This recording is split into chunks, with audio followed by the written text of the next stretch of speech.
이 새벽에 주 앞에 나오신 분들을 진심으로 환영합니다. 찬송가 322장 찬양 드리겠습니다.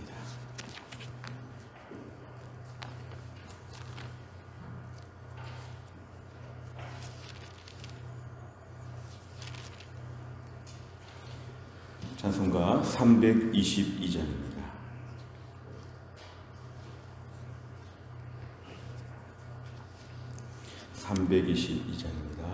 세상에 헛된 신을 버리고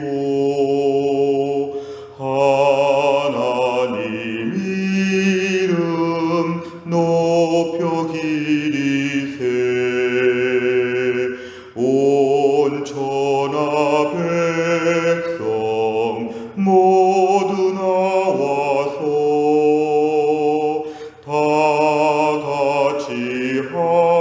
하나님만 섬기세. 세상에 헛된 우상 버리고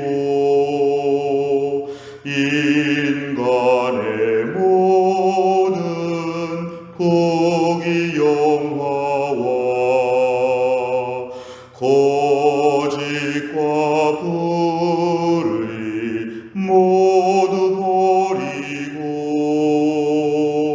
온전히 하나님만 섬기세. 주님의 백성 서로 헤아려 시기와 미움 아주 버리고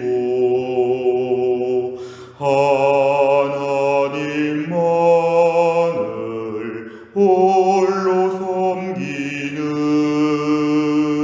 천국을 어서 이뤄 주소서.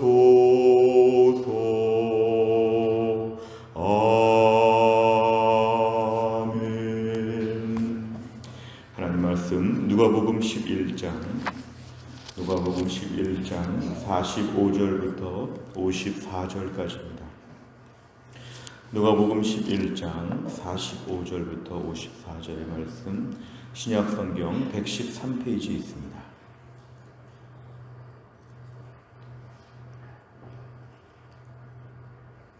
누가복음 11장 45절에서 54절까지의 말씀 저 한 절씩 교독하겠습니다. 한 율법 교사가 예수께 대답하여 이르되 선생님 이렇게 말씀하시니 우리까지 모욕하심이니이다. 이르시되 화 있을진저 또 너희 율법 교사여 지기 어려운 짐을 사람에게 지우고 너희는 한 손가락도 이 짐에 대지 않는도다. 화 있을진저 너희는 선지자들의 무덤을 만드는도다. 그들을 죽인 자도 너희 조상들이로다. 이와 같이 그들은 죽이고 너희는 무덤을 만드니 너희가 너희 조상의 행한 일에 증인이 되어 옳게 여기는도다.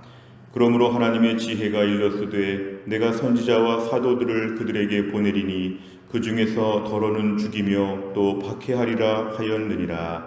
창세 이후로 흘린 모든 선지자의 피를 이 세대가 담당하되 곧 아벨의 피로부터 제단과 성전 사이에서 죽임을 당한 사가랴의 피까지 하리라.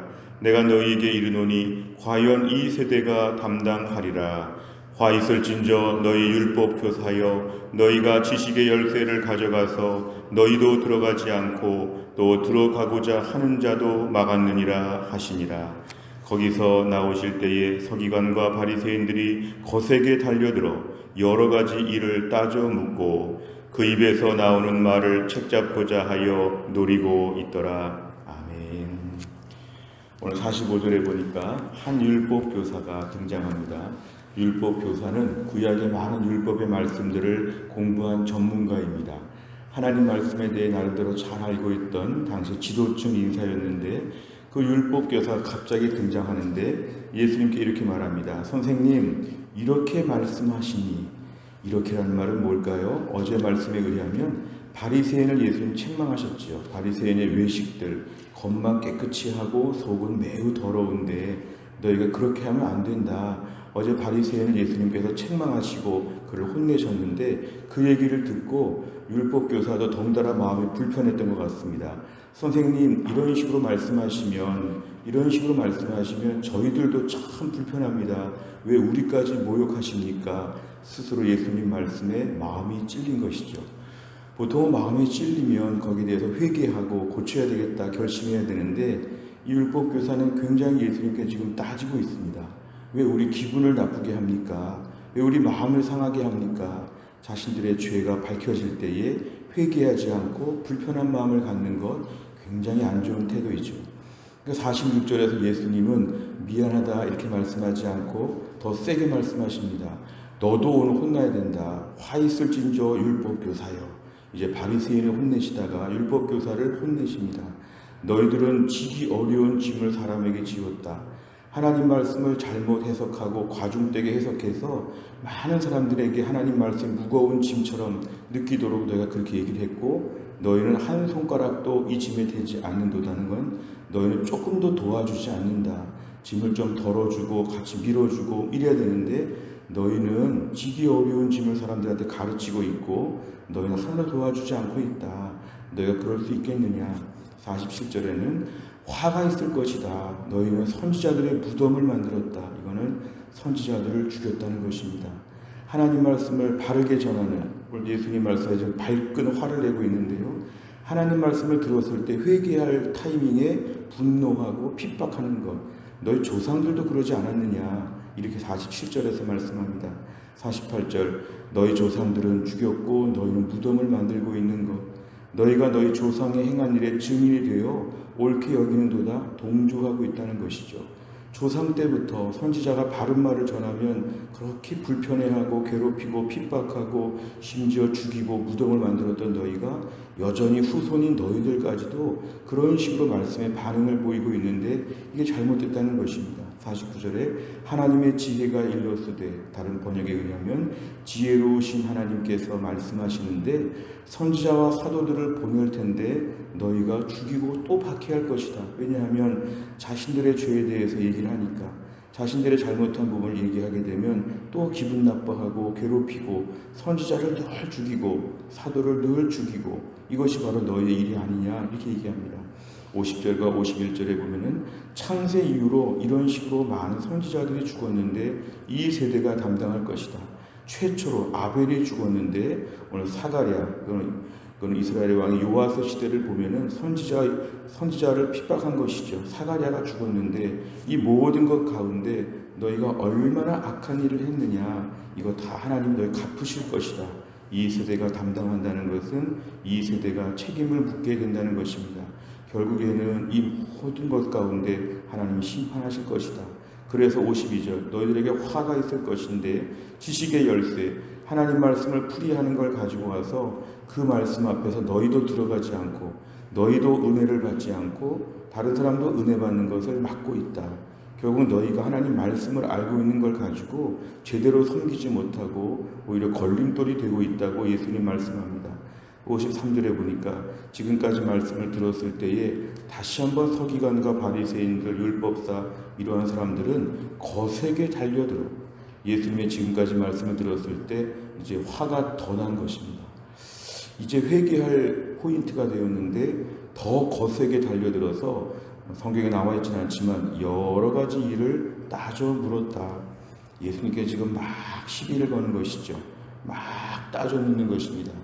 54절에 보면 그렇게 묻는 가운데 혹시라도 지나가는 말 중에서 잘못된 말이 나올까 트집을 잡고자 책 잡고자 하여서 많은 말씀을 좀 묻고 있는데 이 사람들의 마음의 강팍한 태도 45절과 53절과 54절 이 세 절의 말씀을 좀 집중적으로 오늘 묵상하겠습니다. 내용 관찰해 보시면 첫째, 예수님께서는 항의하는 율법교사에게 무엇을 말씀하십니까? 46절부터 48절까지를 보면 너희들에게 화가 있을 것인데 너희가 지기 어려운 짐을 사람들한테 주고 너희는 조금도 한 손가락도 되지 않으며 안 도와주고 있는데 너희 조상 때부터 그런 것이 아니었느냐? 지금도 너희가 박해하고 있는 것이 아니냐? 이러면서 예수님께서 이들의 모순을 지적하십니다. 두 번째를 보면 예수님의 지적에 서기관들과 바리새인들은 어떻게 반응합니까? 53절과 54절의 자연스러운 문맥은 이제 회개하겠습니다 이래야 되는데 더 거세게 달려들어서 예수님께 지금 따져 묻고 있고 혹시라도 더 트집을 잡을 만한 말이 없는가 이들은 지금 여기서 노리고 있다 이렇게 얘기합니다. 세 번째를 보면 예수님께서는 왜 율법 교사들의 거친 항의에도 불구하고 이처럼 강하게 말씀하십니까? 율법 교사가 45절에서 지금 거칠게 항의하고 있는 것인데 이 정도로 거칠게 하면 예수님께서 미안하다 언짢았구나 말씀의 핵심은 듣되 너 기분 나빠하지는 마라 풀어주시는 것이 아니라 예수님은 46절에 당장에 더 세게 말씀하십니다. 화 있을진저 너희도 한번 오늘 혼나봐야 된다. 율법 교사가 그러면 되겠느냐? 그러면서 예수님은 52절까지 굉장히 강력하게 지금 책망하시는데 왜 굳이 이랬을까 이것입니다. 어찌 보면 율법교사의 그 심령의 상태를 위해서 위로하고 이들을 격려하고 수고 참 많은데 오늘 기분 나빴다면 풀어라 이렇게 하지 않으시고 이들을 강하게 혼내시는 것입니다. 왜냐하면 52절에 보니까 지식의 열쇠를 가져갔다는 것은 하나님 말씀을 가르치는 책임을 가지고 있는 지도자이죠. 지도자로서의 그 심령이 옳지 않은 것이기 때문에 게다가 하나님 말씀을 많이 알면서도 순종하지 않기 때문에 오히려 예수님은 일반 백성들에게 말씀할 때보다 더 강하게 말씀하십니다. 이들의 아주 완고한 마음을 부러뜨리시는 것처럼 예수님은 더 세게 말씀하십니다. 강대 강의 구조이죠. 이 강한 항의에 예수님은 더 강하게 말씀하십니다. 결국 이들의 마음밭을 예수님이 지금 지적하시는 것입니다. 너희들이 이런 식으로 하면 안 된다는 것이죠. 하나님 말씀을 들었을 때 회개해야 될 때 불편해한다. 고쳐야 되는데 안 고치고 기분 나빠한다. 이거는 굉장히 완악한 마음인데 이 완악한 마음으로 백성들을 가르치고 이 완악한 마음으로 하나님을 섬긴다고 하는 것은 어찌 보면 세상에서 말하는 가중처벌입니다. 이거는 더 페널티를 많이 받아야 되는 죄죠. 중요한 것은 오늘 45절, 53절, 54절을 볼 때 심령의 상태가 하나님 말씀을 받을 때에 거친 마음을 품는 것이 오늘 문제입니다. 오늘 심지어 예수님 말씀하셔도 이렇게 따질 정도이니까 선지자들과 사도들은 더 우습게 보였을 것입니다. 우리의 심령이 오늘도 하나님 말씀을 들을 때에 은혜로운 심령을 주옵소서. 잘못한 일이 왜 없겠습니까? 격려만 받기에는 우린 너무 죄인들입니다. 교도소 안에서 매일 격려만 받고 그럴 수도 있었겠다. 이렇게만 해준다고 그 사람이 교화되지 않습니다. 일정한 벌을 받으면서 일정한 책망을 받으면서 고쳐가면서 사람이 되는 것이고 고쳐가면서 성도가 되고 고쳐가면서 주님의 일꾼이 되어가는 것이죠. 고쳐져야 될 포인트에서 화를 낸다든지 따진다든지 하나님 저희의 심령에도 이런 마음의 잠재가 사라지게 하여 주옵소서. 은혜로운 심령으로 잘못했군요. 회개하겠습니다. 제가 제대로 훈련이 안 돼서 그렇습니다. 고치겠습니다. 이러한 심령이 회복되어야 합니다. 진리 안에서 무릎을 꿇어야 될 때 무릎을 제대로 꿇는 것이 필요합니다. 하나님은 오늘도 우리를 계속 가르치십니다. 계속 말씀하십니다. 그럴 때 우리를 모욕하십니까? 이렇게 따지지 말고 제가 또 부족합니다. 고치겠습니다. 이렇게 주님 앞에 엎드리면 우리가 성장하는 기회가 되고 공동체에 유익이 되는 것으로 우리가 쓰임받을 수가 있을 것입니다. 네 번째를 보면 예수님의 말씀에 회개하기보다 분노하며 따져 묻는 율법 교사들을 보며 무엇을 느낍니까? 오늘 하나님 말씀 앞에서 때로는 우리에게 좀 마음이 불편할 정도의 책망을 하시는 말씀이 들려질 때마다 그 말씀을 그대로 받아들여야 됩니다. 회개할 포인트에 분노하는 건 최악입니다. 잘못해서 지금 혼나는 것인데 혼나고 나서 기분 나빠하면 최악 중에도 최악으로 치닫는 것이죠. 하나님 내 심령에 부드러운 심령을 주옵소서. 자꾸만 내 형편에 대해서 스스로 핑계를 대고 변명하고 내가 이럴 수밖에 없다고 하는 말을 갖지 아니하고 하나님 제가 고치겠습니다. 아직도 부족합니다. 50이 넘고 60이 넘고 70이 넘어도 아직도 부족합니다. 신앙생활 50년 60년 해도 아직도 부족합니다. 직분 맡은 지가 10년, 20년이 돼도 아직도 부족합니다. 하나님 저를 용서하여 주시고 오늘도 주 안에서 배우겠습니다. 오늘도 고치겠습니다. 오늘도 주님 저를 온전케 좀 만들어 주십시오. 저를 좀 가르쳐 주십시오. 겸손하게 엎드리는 것, 이런 것이 매우 중요하죠. 우리 10년 가운데 오늘도 겸손한 마음을 주옵소서.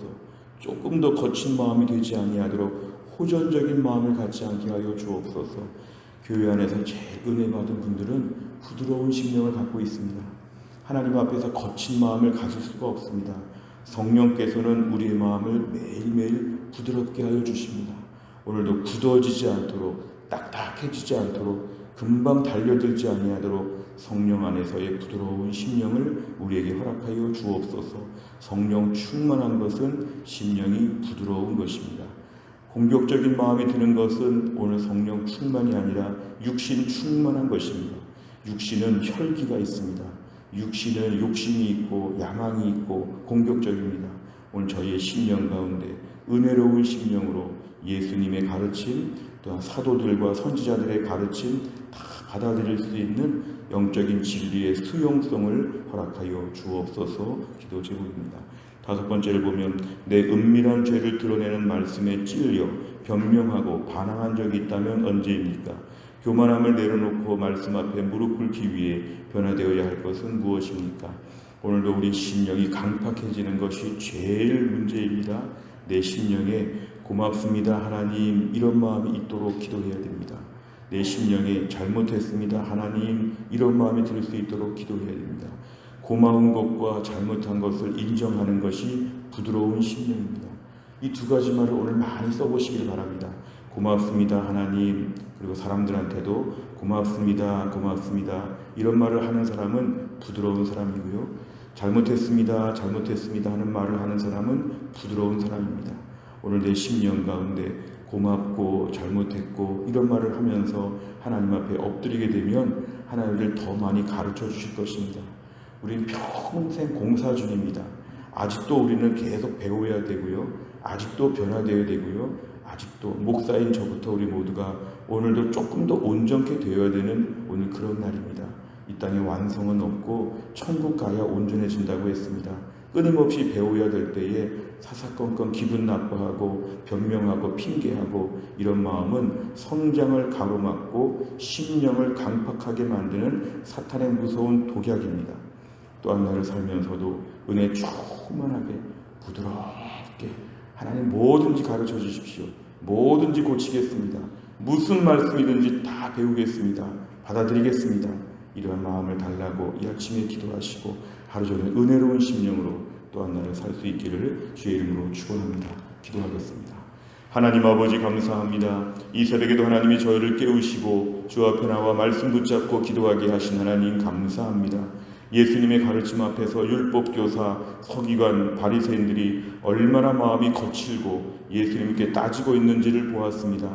나름대로 하나님 말씀도 많이 알고 있고 또 백성들을 가르치는 지도자들인데 얼마나 이들이 교만했는지, 심지어 예수님이 가르쳐도 거기에 대해서 이렇게까지 공격적인 태도를 보이는 걸 볼 때 예수님의 책망을 더 많이 받는 걸 보았습니다. 저희의 심령도 주님 이렇게 강팍하고 거친 마음들이 우리 안에 한쪽에 늘 잠재되어 있다는 걸 주님 앞에 고백합니다. 우리의 이런 공격적인 무기들을 다 내려놓습니다.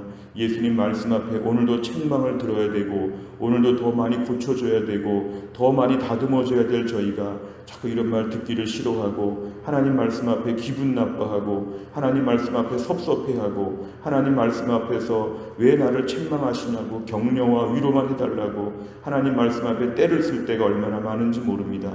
부족한 저희가 부족한 말을 듣기 싫어합니다.